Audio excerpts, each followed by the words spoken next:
Hello friends, ఇది వచ్చేసి గుండుమల్లె చెట్టు. నేను ఫ్లిప్కార్ట్లో సరదాగా ఆర్డర్ పెట్టాను. తర్వాత అది ఒక 1 వీక్ నాకు ఆర్డర్ వచ్చేసింది. ఆ రోజు నేను ఒక సిమెంట్ కుండీలో పెట్టాను. ఒక 10 డేస్కి నాకు ఫ్లవర్స్ వచ్చాయి. చాలా హ్యాపీ అనిపించింది. స్మెల్ కూడా సూపర్గా ఉన్నాయి. ఫ్లిప్కార్ట్లో ఇంత మంచిగా మొక్క వస్తుందని అనుకోలేదు. చాలా హ్యాపీ అనిపించింది. అయితే చాలా రోజుల నుంచి అనుకుంటున్నా ఒక మల్లె చెట్టు పెట్టుకోవాలి, మంచిగా ఉంటుంది ఇంటి దగ్గర అని. కానీ సరదాగా పెట్టిన చెట్టు మంచిగా పూలు వస్తుంది ఫ్రెండ్స్. అసలు ఎంత హ్యాపీ అనిపిస్తుందంటే, ఏదైనా మన చేతులతో వేసుకున్నది కదా. మొగ్గ చాలా బాగా వచ్చింది. మొగ్గలు కూడా పట్టాయి.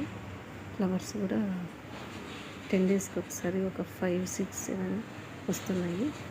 వీడియో నచ్చితే సబ్స్క్రైబ్ చేసుకొని లైక్ చేయండి, షేర్ చేయండి.